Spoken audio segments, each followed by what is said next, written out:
Hi guys, this is Emily Onufrak, and these are just some highlights of my Diverse Learner project. I hope you enjoy. The first diverse learner that I chose to focus on for my project is a 8-year-old female named Barbara. She comes from a white middle-class family. Barbara does have an IEP. She has significant disabilities. She is labeled under the special education category of multiple disabilities. She does have cognitive disabilities and also does not have use of her hands. She is wheelchair bound and she communicates using her eye gaze. Barbara is a nonverbal student. She enjoys reading with her peers and she enjoys socializing. She has an IEP for academics, occupational therapy, physical therapy, adapted physical education, and speech. She comes from a high context collectivist culture. She is wheelchair bound. She communicates using a choice board with a choice of 2 to 4, depending on the situation, or she also uses her own personally owned communication device, which is called a Tobii, that picks up on her eye gaze. The second diverse learner is a 8-year-old male named Anthony, who comes from a white middle-class family who speaks only English in the home. He comes from a low context, individualistic culture where his family values explicit verbal communication. He is diagnosed with ADHD and he was taking medication to help his ADHD, but it was causing drowsiness during school hours, so he is no longer taking that medication. We have seen a major decrease in his ability to pay attention during class. He requires frequent movement breaks where he goes on various jobs such as pushing a weighted cart or jumping on a trampoline or going on a scooter and pushing on the floor on his stomach. He learns best when he's provided with one-to-one support from a classroom teacher or teacher assistant or support staff to keep him focused and review parts of a lesson that he might not have understood. He is reading at a second grade level, which is what grade he is in, but his reading comprehension is below grade level. Due to his severe ADHD, Anthony's listening skills also fall below that of his peers. His ability to write, whether it's a free write or on a teacher chosen topic, is a weakness for him as well. He struggles with getting his ideas onto paper and including detail in his writing.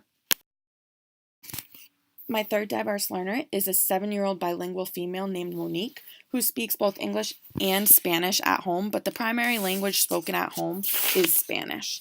She comes from a high context collectivist background. Monique is an exited L since kindergarten, so she has been out of the ESL program for 2 years now. Within the classroom, she does often code switch and doesn't realize that she's doing it, so her peers who do not speak Spanish will remind her and she will immediately revert back to English. She comes from a low socioeconomic Hispanic family. Monique does receive free lunch at school due to her low family income. In the area of reading comprehension, Monique falls below grade level. She is reading at an end of first grade level and she is in second grade. Monique does require one-to-one support in the classroom from a teacher or support staff to complete work independently after a lesson has been given. Monique has difficulty in writing as she struggles with spelling as well as getting her thoughts down on paper. She is at a developing WIDA level 3 for speaking and writing, and for listening and reading, Monique falls in the emerging WIDA level 2. The final student I have chosen for my diverse learner project is an 8-year-old female named Anna, who comes from a low socioeconomic African American family where she lives solely with her mother. The primary language spoken in her home is English, although they do speak Spanish at home as well. Anna has difficulty socializing appropriately with her classmates as her family values individualism and low context situations. Anna receives weekly visits with the school social worker in one-to-one sessions for a half hour to work on her social skills. Anna will often argue with her peers when working in a group, and she always wants to be the leader of the group. Anna performs high academically in comparison to her peers. She's currently reading at an end of third grade level, and her reading comprehension is also above grade level. Anna is able to read or listen to a text before answering comprehension questions with no difficulty. Anna performs high in writing as well. She is able to write with a lot of detail in her writing. Her penmanship is easily readable by any adult. Anna does not have a WIDA level as she is not an English language learner. One of the highlights to my diverse learner project, I feel, was my objectives and my lesson activities. So due to time constraints, I'm just going to quickly review the objectives and activities, but you can read further into these on these slides if you would like to. So the content objective for my lesson is for students to be able to write procedural steps about conducting an experiment on rolling a ping pong ball down a ramp on a tile floor and on a carpet. So previously they did write a hypothesis and wrote down the materials for the lesson. So this is the third lesson in this unit. So students are going to watch the teacher roll the ping pong ball down a ramp on a tile floor 3 times and on a carpet 3 times, and the teacher will then record the distances that the ping pong ball traveled on a chart and then compare those results. As the teacher is completing each step in the experiment, she will explain the step to allow a model for the students for when they have to go back and independently write the steps out on their own. So one of the adaptations for this content objective is that Monique will be able to record the steps as the teacher is conducting the experiment. She'll be given the option to either write each step or to draw the steps. She does have difficulty writing down her thoughts and with spelling, so drawing may be easier for her, but the worksheet that she will be given also has a word bank, so she can use the word bank to help her fill in the blanks for this activity. Another area is for Barbara. She's going to work one-to-one with the special educator through the lesson. She's going to be given a choice of 2 pictures for each step and have to choose the correct picture to fill in the blank. These worksheets can be seen at the end of this slideshow to give you a better overview of what exactly it is that I am talking about. My writing objective for this lesson is for students to be able to write 9 procedural steps in conducting this experiment about the ping pong ball rolling down a ramp and on a tile floor or a carpet, and which one it will travel farther. So for this objective, it will be measured by students writing the 9 steps in their writer's notebook after the experiment has been conducted. So Barbara is going to be given sentences with words that are missing, and she'll be shown 2 pictures at a time and asked which choice correctly fits into the sentence. After Barbara has made the accurate choice, the teacher will help her hand over hand using a bingo dabber to mark her choice. Anthony receives occupational therapy services outside of school, so he does use a pencil grip throughout his day during writing, so he will use this pencil grip to improve his handwriting. He will sit with the general educator at the back table to work on this writing assignment, and the one-to-one support will help eliminate any distractions from his peers within the classroom. He'll have a fill-in-the-blank worksheet that also has a word bank to help with his writing. Monique will also follow the same steps as Anthony and will work one-to-one with the teacher as well, and will be given the worksheet with the word bank that you can see later in this presentation. My reading objective for this lesson is for students to be able to read their procedural steps to the 2 or 3 peers that are assigned to their group. So after writing down the procedural steps, students will be paired in a group of 3 to 4 students, and they will be required to read all 9 of their steps out loud to their peers. So for Barbara, because she is nonverbal, she will be having her steps recorded on a step-by-step switch by the special educator, and then she'll work with her small group and she will hit the switch for each new step to express her steps to her peers. Monique and Anna will be placed in a group together.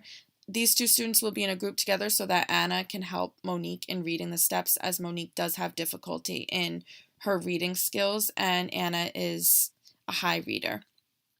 Anthony is going to be placed in a group with 2 other students.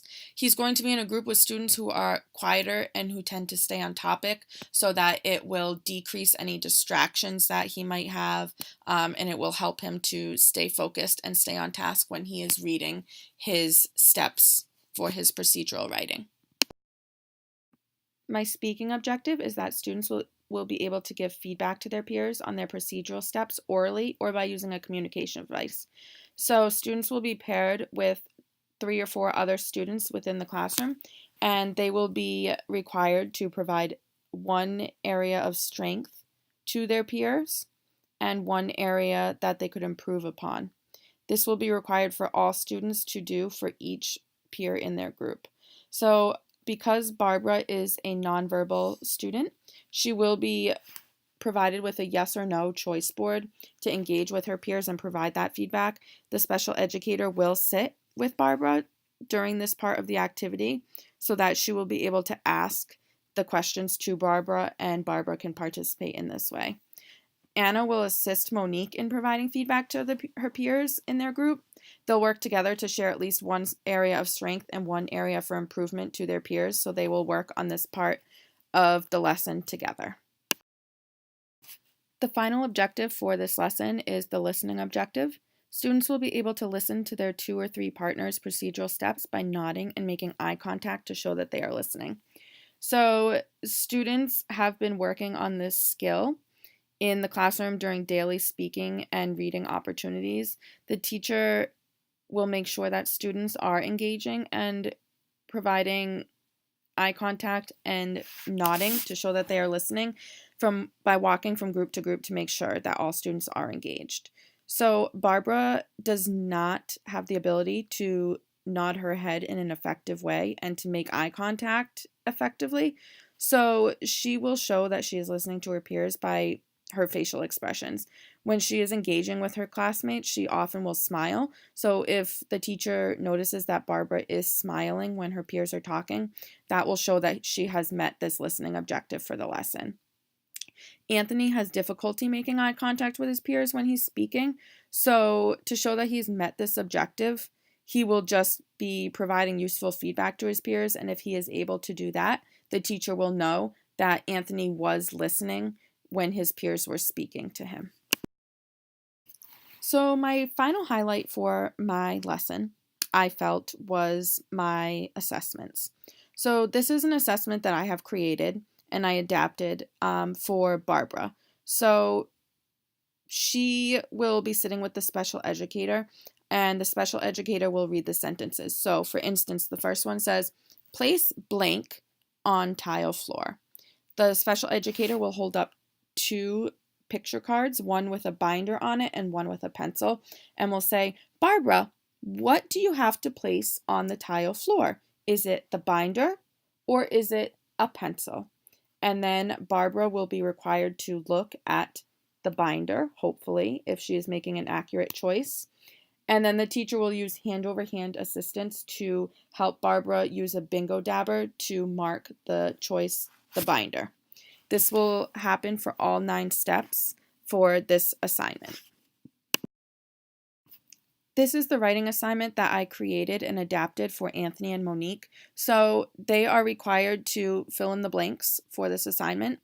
It gives each step, steps 1 through 9. So they are still reading and having to write the steps, but it's modified so that they don't have to write out a whole sentence. So for Anthony and Monique, they will just have to read it. For instance, again, step 1, place blank on tile floor. Now they will have to look in the word bank and find the correct choice. So for step 1, it would be place binder on tile floor. So they would write the word binder and then they would cross it off in the word bank. The word bank allows them to see all of their choices and help them remember what the steps are, and it also helps them with their spelling.